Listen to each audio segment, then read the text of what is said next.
I'm here in Pritchard Hill in Napa Valley at Chappellet Winery with Jean-Marc Chappellet and Phillip Corallo-Titus, the winemaker.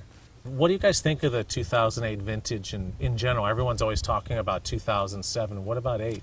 It's an excellent vintage. It had some, we started out, it was kind of a rocky spring. We had some of these vines that were, sitting amongst, had frost. They were frosted in mid-April, so we had some really cold temperatures down well into the 20s. And so at that point, the young shoots were burned on certain low-lying blocks. So that's kind of a rough start to the vintage. But the good thing is that it was a dry vintage with a kind of a low yield and moderate temperature. So when you have that, that makes almost every time an excellent vintage. So we really followed that along. We were able to get very ripe grapes early season, so we didn't have to worry about rain.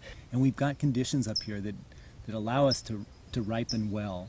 And since we control all of our own vines for these top wines, we get a consistency that yes, there's vintage differences, and some vintages just jump out almost on release, and you say, oh wow, that's great. And other ones are taking a little bit longer. 06 really came straight forward and said, I'm here, I'm ready to drink, I don't care how young I am, I'm very, very forward. It's a very forward vintage.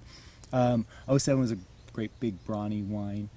08, maybe a little bit more elegant, maybe a little bit more reserved, but really picking up steam as we're talking here now, and that I think it's just gonna be, it's really easy vintage to like. So you said these vines are about 12 years old. So we would consider this a fully mature vineyard, and it's probably now in the real sweet spot. Will be producing its top quality now through the next another 10 or 12 years, and hopefully beyond. But for sure, this will be the decade where we'll get the best fruit from it. What I like about your Cabernet, particularly the Pritchard Hill, is it has this style of structure and richness, but it doesn't go too far.